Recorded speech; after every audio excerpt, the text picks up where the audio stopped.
बधाई आप सभी को। आभार माननीय प्रधानमंत्री महोदय का। देवियों सज्जनों, चाहे पीएम जनमन कार्यक्रम हो, धरती आबा जनजातीय ग्राम उत्कर्ष अभियान हो या ऐसे अन्य अनेक प्रयास, बीते लगभग एक वर्ष में ही 1 लाख करोड़ रुपए से अधिक की लागत वाले इन कार्यक्रमों के पीछे माननीय प्रधानमंत्री महोदय की एक ही सोच है, एक ही संकल्प है और एक ही सपना है कि देश के प्रत्येक जनजातीय परिवार और व्यक्ति तक सभी मूलभूत सुविधाओं की पहुंच सुनिश्चित की जा सके, जिससे उनका जीवन स्तर बेहतर हो, उनके जीवन में खुशहाली हो। आइए उनकी सोच को, उनके संकल्पों को नमन करें और उनसे निवेदन करें, इस अवसर पर अपने संबोधन से हम सबको कृतार्थ करें। माननीय प्रधानमंत्री श्री नरेंद्र मोदी जी।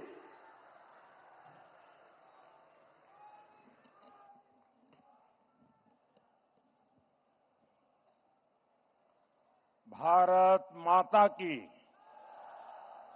भारत माता की, भारत माता की।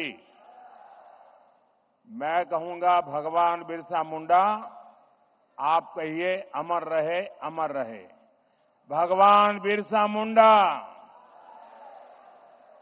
भगवान बिरसा मुंडा, भगवान बिरसा मुंडा। बिहार के राज्यपाल श्रीमान राजेंद्र अर्लेकर जी, बिहार के लोकप्रिय मुख्यमंत्री श्रीमान नीतीश कुमार जी, केंद्रीय मंत्रिमंडल के मेरे सहयोगी जुएल ओरांव जी, जीतन राम मांझी जी, गिरिराज सिंह जी, चिराग पासवान जी, दुर्गादास उइके जी, और हमारा सौभाग्य है कि आज हमारे बीच बिरसा मुंडा जी के परिवार के वंशज, वैसे आज उनके यहां बहुत बड़ी पूजा होती है, परिवार के अन्य सदस्य सब पूजा में व्यस्त है, उसके बावजूद भी बुधाराम मुंडा जी हमारे बीच आए।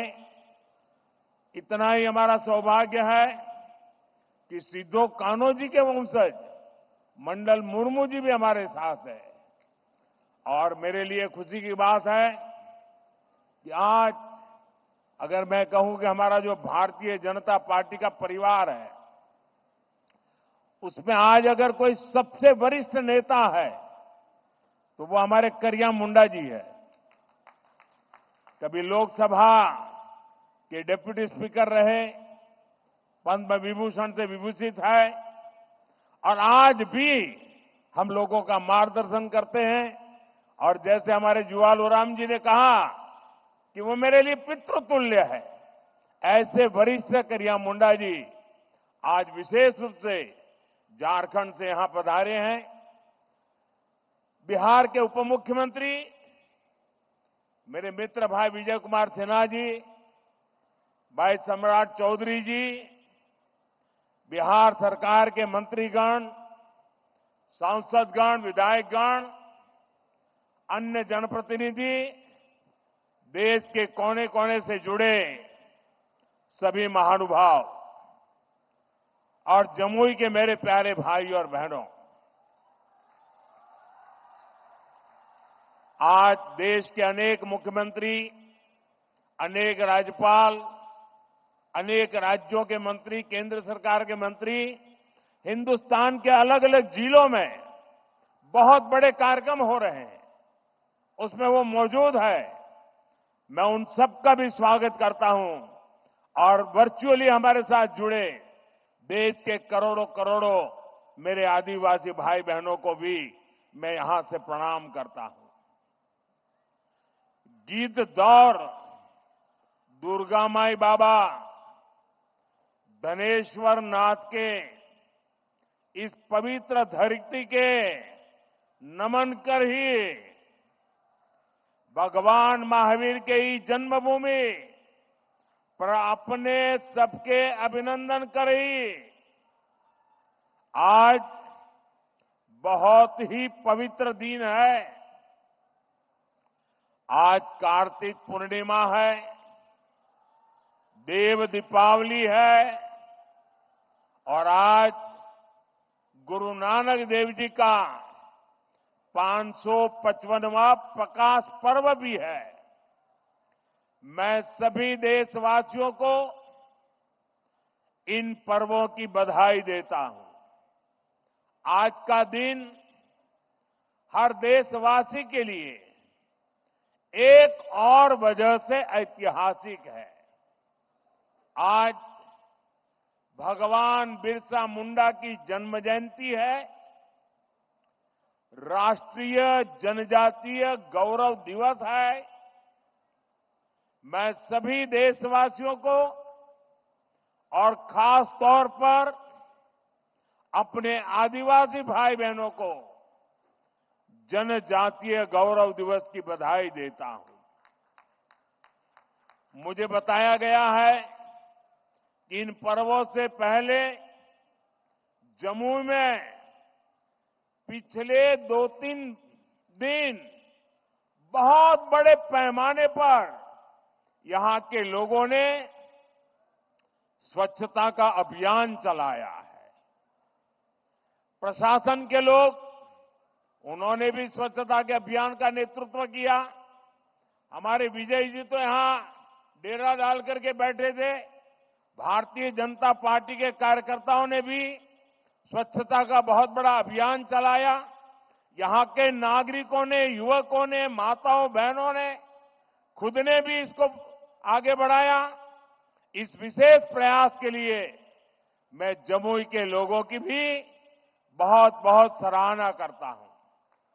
साथियों, पिछले वर्ष आज के दिन मैं धरती आबा बिरसा मुंडा के गांव उलीहातू में था।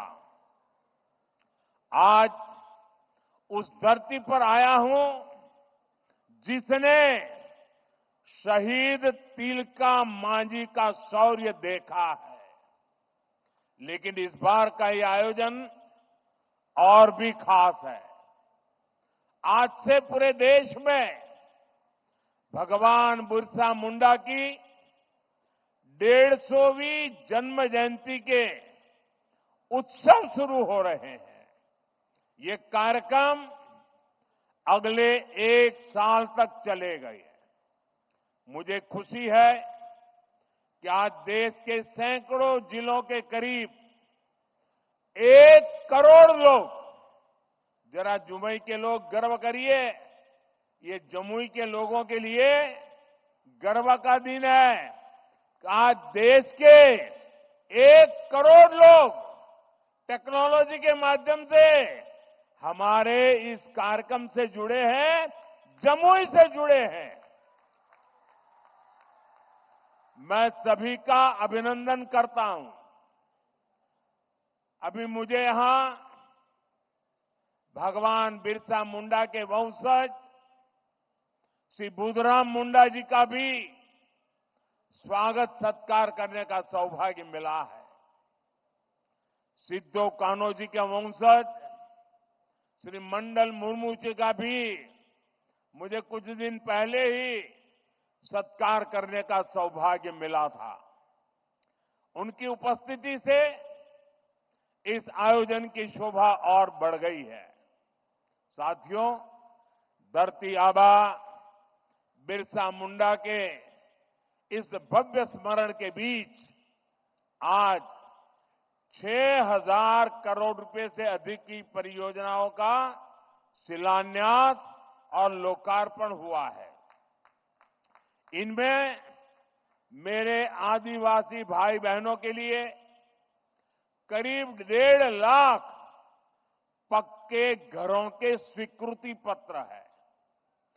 आदिवासी बच्चों का भविष्य संवारने वाले स्कूल है, हॉस्टल है, आदिवासी महिलाओं के लिए स्वास्थ्य सुविधाएं हैं, आदिवासी क्षेत्रों को जोड़ने वाली सैकड़ों किलोमीटर की सड़कें हैं, आदिवासी संस्कृति को समर्पित म्यूजियम है, रिसर्च सेंटर है। आज 11,000 से अधिक आदिवासी परिवारों का अपने नए घर में देव दीपावली के दिन गृह प्रवेश भी हो रहा है। मैं सभी जनजातीय परिवारजनों को इसके लिए बहुत बहुत बधाई देता हूं।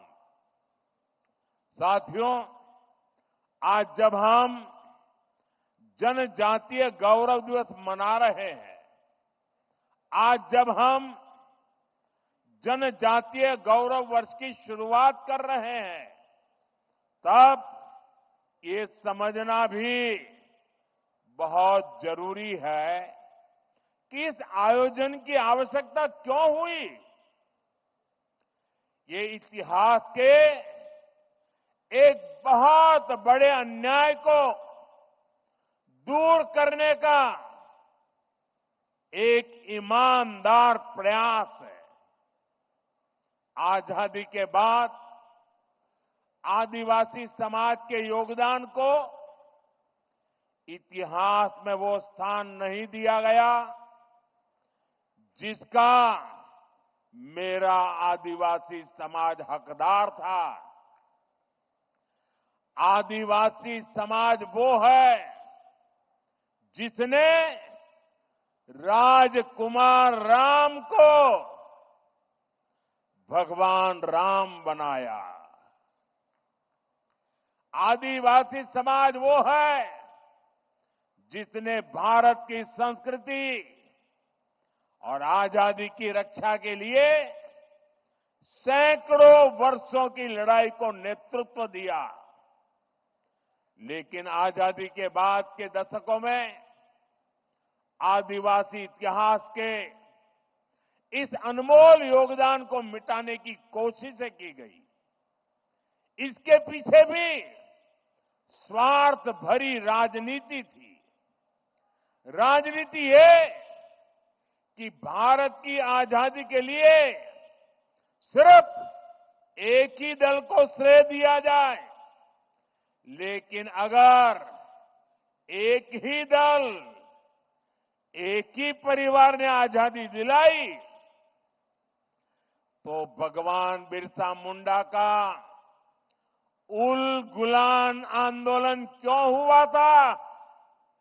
संथाल क्रांति क्या थी? कोल क्रांति क्या थी?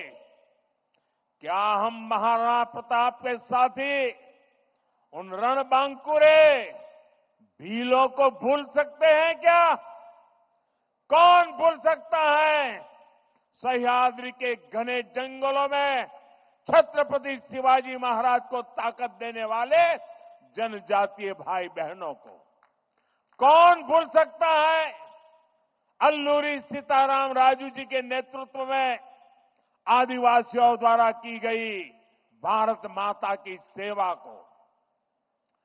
तिलका मांझी, सिद्धू कान्हो, बुधू भगत, तीरथ सिंह, तेलंखरिया, गोविंद गुरु, तेलंगाना के रामजी गौंड, एमपी के बादल भोई, राजा शंकर शाह, कुंवर रघुनाथ शाह, मैं कितने ही नाम लूं। टंट्या भील, नीलांबर पीतांबर, वीर नारायण सिंह, दिवा किशुन सोरेन, जात्रा भगत, लक्ष्मण नाइक, मिजोरम की महान स्वतंत्रता सेनानी रोपुई लियानी जी, राजमोहिनी देवी, रानी गाइडिनल्यू, वीर बालिका कालीबाई, गोंडवाना की रानी दुर्गावती, ऐसे असंख्य असंख्य मेरे आदिवासी, मेरे जनजातीय शूरवीरों को कोई भुला सकता है क्या?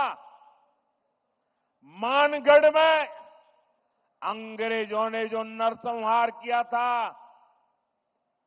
हजारों मेरे आदिवासी भाई बहनों को मौत के घाट उतार दिया गया था।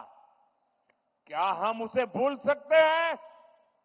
साथियों, संस्कृति हो या फिर सामाजिक न्याय, आज की ये एनडीए सरकार का मानस कुछ अलग ही है।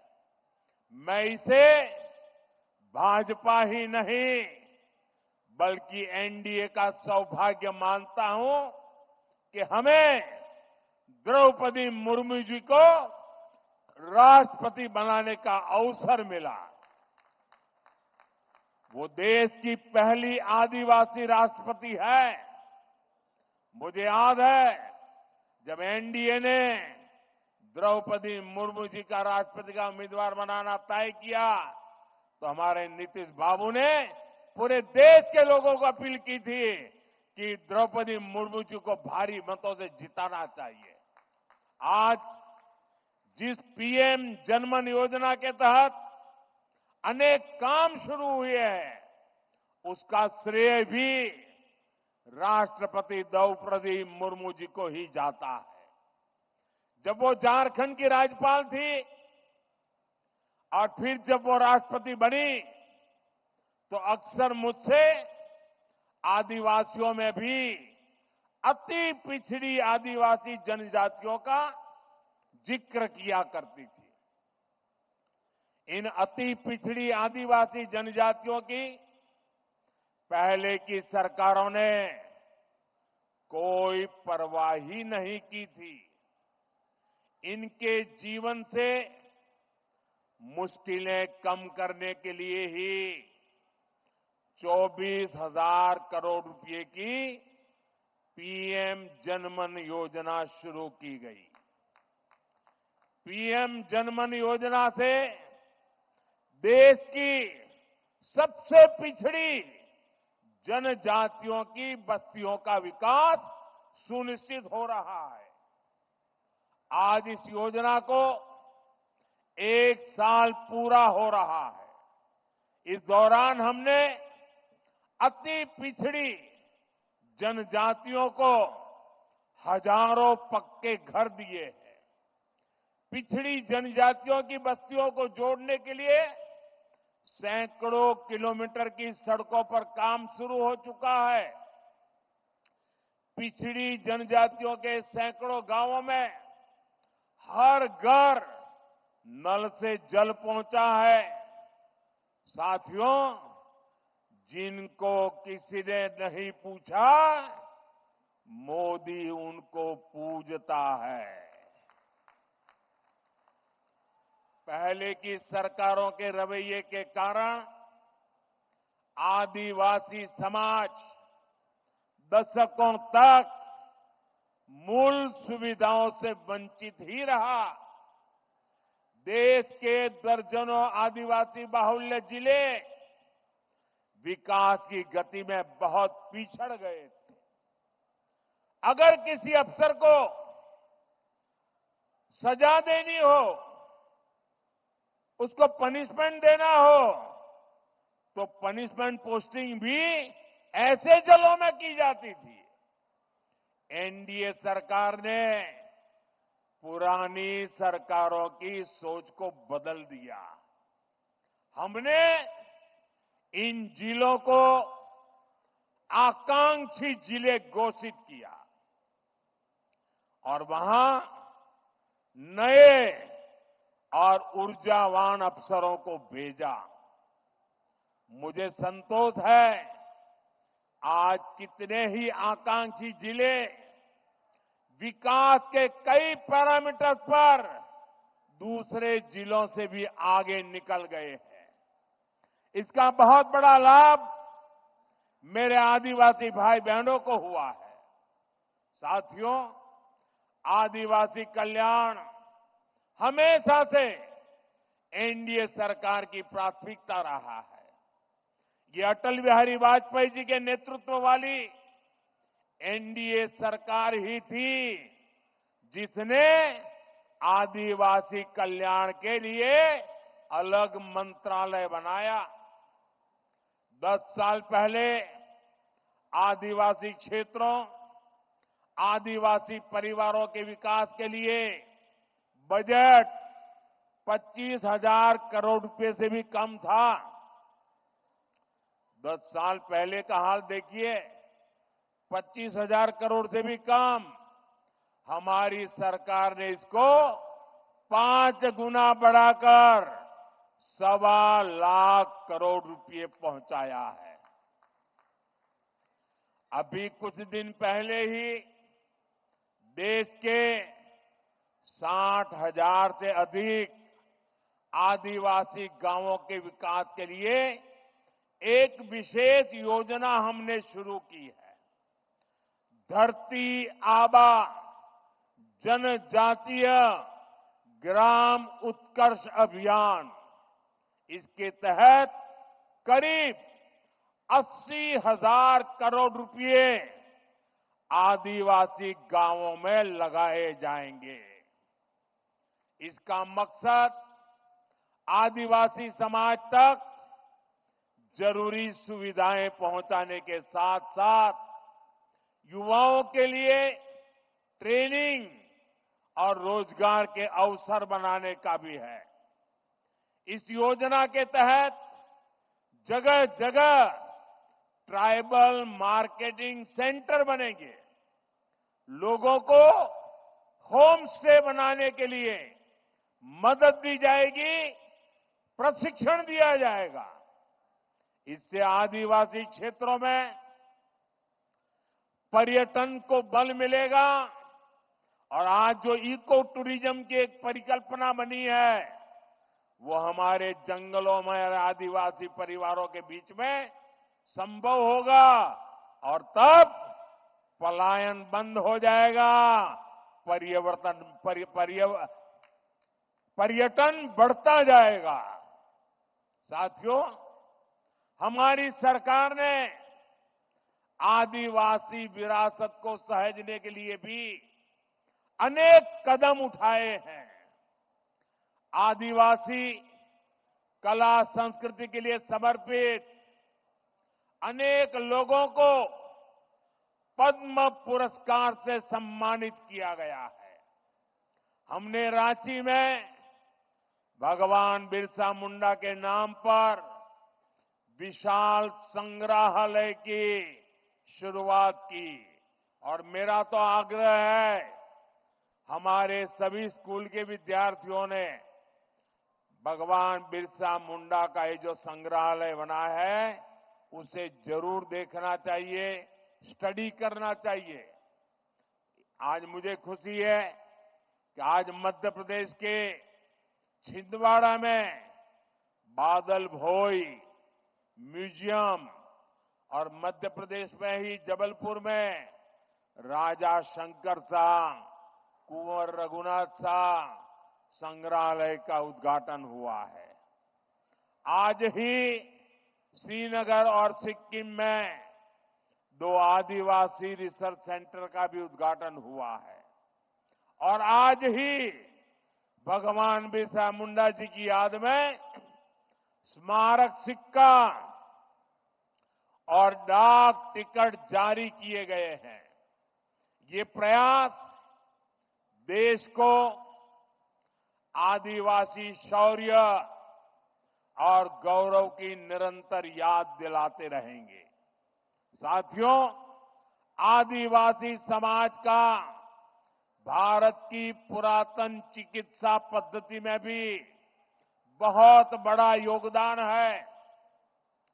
इस धरोहर को भी सुरक्षित किया जा रहा है और भावी पीढ़ी के लिए नए आयाम भी जोड़े जा रहे हैं। एनडीए सरकार ने लेह में national institute of Sowa Rigpa की स्थापना की है। अरुणाचल प्रदेश में north eastern institute of Ayurveda and folk medicine research को अपग्रेड किया गया है। WHO का global centre for traditional medicine भी भारत में बन रहा है। इससे भी भारत के आदिवासियों की परंपरागत चिकित्सा पद्धति देश दुनिया तक पहुंचेगी। साथियों, जनजातीय समाज की पढ़ाई, कमाई और दवाई, इस पर हमारी सरकार का बहुत जोर है। आज डॉक्टरी हो, इंजीनियरिंग हो, सेना हो, एरोप्लेन पायलट हो, हर प्रोफेशन में आदिवासी बेटे बेटियां आगे आ रहे हैं। ये सब इसलिए हो रहा है क्योंकि बीते दशक में स्कूल से लेकर उच्च शिक्षा तक आदिवासी क्षेत्रों में बेहतर संभावनाएं बनी है। आजादी के 6-7 दशक बाद भी देश में एक ही सेंट्रल ट्राइबल यूनिवर्सिटी थी। बीते 10 सालों में एनडीए ने, इस सरकार ने 2 नई सेंट्रल ट्राइबल यूनिवर्सिटी देश को दी है। इन वर्षों में अनेक डिग्री कॉलेज, अनेक इंजीनियरिंग कॉलेज, दर्जनों आईटीआई आदिवासी बाहुल्य जिलों में बने हैं। बीते 10 साल में आदिवासी जिलों में 30 नए मेडिकल कॉलेज भी बने हैं और कई मेडिकल कॉलेज पर काम जारी है। यहां जमुई में भी नया मेडिकल कॉलेज बन रहा है। हम देश भर में 700 से अधिक एकलव्य स्कूलों का एक मजबूत नेटवर्क भी बना रहे हैं। साथियों, मेडिकल, इंजीनियरिंग और टेक्निकल शिक्षा में आदिवासी समाज के सामने भाषा की भी एक बहुत बड़ी समस्या रही है। हमारी सरकार ने मातृभाषा में परीक्षा के विकल्प दिए हैं। इन फैसलों ने आदिवासी समाज के बच्चों को नया हौसला दिया है, उनके सपनों को नए पंख लगाए हैं। साथियों, बीते 10 साल में आदिवासी नौजवानों ने स्पोर्ट्स में भी, खेलकूद में भी कमाल किया है। इंटरनेशनल टूर्नामेंट में भारत के लिए मेडल जीतने वालों में ट्राइबल खिलाड़ियों का बहुत बड़ा योगदान है। आदिवासी युवाओं की इस प्रतिभा को देखते हुए जनजातीय क्षेत्रों में खेल सुविधाओं का विस्तार किया जा रहा है। खेलो इंडिया अभियान के तहत आधुनिक मैदान, स्पोर्ट्स कॉम्प्लेक्स आदिवासी बाहुल जिलों में बनाए जा रहे हैं। भारत की पहली नेशनल स्पोर्ट्स यूनिवर्सिटी भी मणिपुर में बनाई गई है। साथियों, आजादी के बाद 70 साल तक हमारे देश में बांस से जुड़े कानून बहुत सख्त थे। इससे आदिवासी समाज सबसे ज्यादा परेशान था। हमारी सरकार ने बांस काटने से जुड़े कानूनों को सरल किया। पहले ही की सरकार के समय सिर्फ 8-10 वन उपज, उस पर ही एमएसपी मिला करती थी। ये एनडीए सरकार ही है जो अब करीब 90 वन उपजों को एमएसपी के दायरे में लाई है। आज देश भर में 4000 से अधिक वन धन केंद्र काम कर रहे हैं। इनसे 12 लाख आदिवासी भाई बहन जुड़े हैं। उनको कमाई का बेहतर साधन मिला है। साथियों, जब से लखपति दीदी अभियान शुरू हुआ है, तब से करीब 20 लाख आदिवासी समाज की बहनें लखपति दीदी बन चुकी है। और लखपति दीदी का मतलब ये नहीं है कि एक बार 1 लाख, हर वर्ष 1,00,000 रुपए के भी ज्यादा कमाई वो मेरी लखपति दीदी है। अनेक आदिवासी परिवार कपड़ों, खिलौनों, साज सज्जा के शानदार सामान बनाने के काम में जुटे हैं। ऐसे हर सामान के लिए हम बड़े शहरों में हाट बाजार लगा रहे हैं। यहां पर भी बहुत बड़ा हाट लगा है, देखने जैसा है। मैं आधे घंटे तक वहीं घूम रहा था। हिंदुस्तान के अलग अलग जिलों से मेरे आदिवासी भाई बहन आए हुए हैं और क्या बढ़िया बढ़िया चीजें बनाई है। देख करके मैं तो हैरान था। आपसे भी मेरा आग्रह है, उसे देखिए भी और कुछ मन कर जाए तो खरीद भी कीजिए। इंटरनेट पर भी इसके लिए एक वैश्विक बाजार बना रहे हैं। मैं खुद भी जब विदेशी नेताओं को गिफ्ट देता हूं तो इसमें बहुत बड़ी संख्या में आदिवासी भाई बहनों द्वारा बनाए गए सामान में भेंट करता हूं। हाल में ही मैंने झारखंड की सोहराई पेंटिंग, मध्य प्रदेश की गोंड पेंटिंग और महाराष्ट्र की वारली पेंटिंग विदेश के बड़े बड़े नेताओं को भेंट की है। अब उन सरकारों के अंदर दीवारों पर ये चित्र नजर आएंगे। इससे आपके हुनर, आपकी कला का दुनिया में भी यश बढ़ रहा है। साथियों, पढ़ाई और कमाई का लाभ तभी मिल पाता है जब परिवार स्वस्थ रहे। आदिवासी समाज के लिए सिकल सेल एनीमिया की बीमारी एक बहुत बड़ी चुनौती रही है। हमारी सरकार ने इससे निपटने के लिए राष्ट्रीय अभियान चलाया है। इसको शुरू हुए 1 साल हो चुका है। इस दौरान करीब 4.5 करोड़ साथियों की स्क्रीनिंग हुई है। आदिवासी परिवारों को अन्य बीमारियों की जांच के लिए ज्यादा दूर जाना न पड़े, इसके लिए बड़ी संख्या में आयुष्मान आरोग्य मंदिर बनाए जा रहे हैं। दुर्गम से दुर्गम इलाकों में भी मोबाइल मेडिकल यूनिट स्थापित की जा रही है। साथियों, आज भारत पूरी दुनिया में क्लाइमेट चेंज के खिलाफ लड़ाई का, पर्यावरण की रक्षा का बड़ा नाम बना है। ऐसा इसलिए क्योंकि हमारे विचारों के मूल में आदिवासी समाज के सिखाए संस्कार है।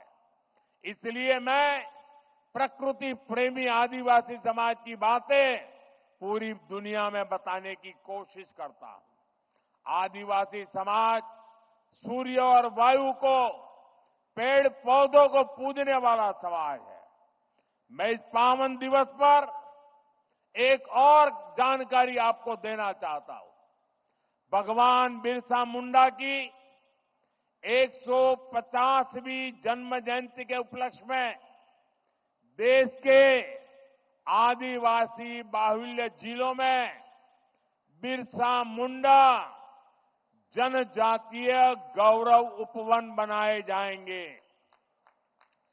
बिरसा मुंडा जनजातीय गौरव उपवन में 500,000 वृक्ष लगाए जाएंगे। मुझे पूरा भरोसा है इसके लिए सभी का साथ मिलेगा, सबका सहयोग मिलेगा। साथियों, भगवान बिरसा मुंडा की जयंती का ये उत्सव हमें बड़े संकल्पों को तय करने की प्रेरणा देता है।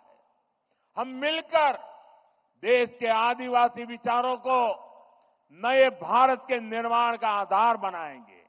हम मिलकर आदिवासी समाज की विरासत को सहेजेंगे। हम मिलकर उन परंपराओं से सीखेंगे जो सदियों से आदिवासी समाज ने संरक्षित कर रखी है।